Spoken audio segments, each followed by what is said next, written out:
This is the Maudie-Toff spectra and the pollen grain that gave me the polymeric glyoxal.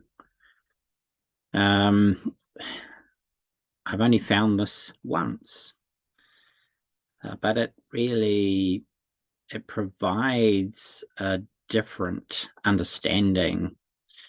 These polymeric materials being produced by a process that I consider to be really critical in fertilization, and that's the generation of a hydroxy radical.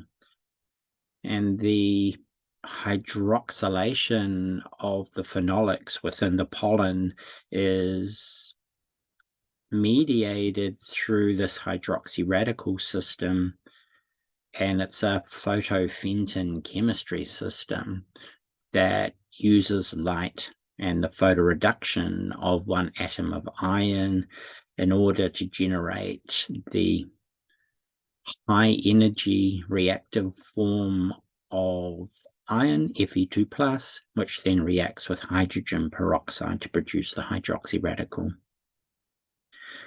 So this system is operating using light that then hydroxylates the rings of the phenolics, which then break open and break down into a polymeric material, glyoxal, which is then broken down further into CO2 and water for the expansion of the pollen tube.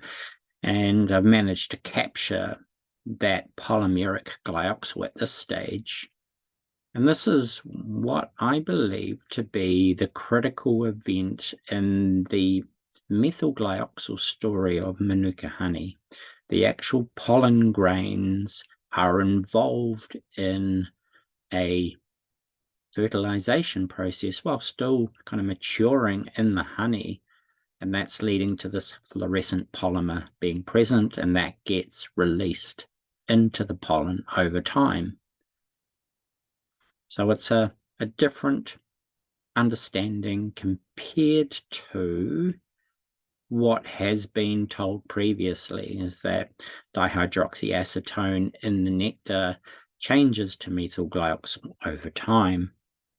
And here we're saying, well, we have a polymeric glyoxal within a pollen grain, and pollen grains mature and change fluorescent properties as the polymer is being generated, and eventually the pollen gets broken apart as part of that fertilization germination process, and lo and behold, methyl glyoxal, dihydroxyacetone, and glyoxal are all being released into the Manuka honey from the pollen, and it's the chemical reactivity of the monomeric forms in the presence of water that's associated with the chemical reactivity in the formation of the modifications on the lysine and arginine residue in the proteins.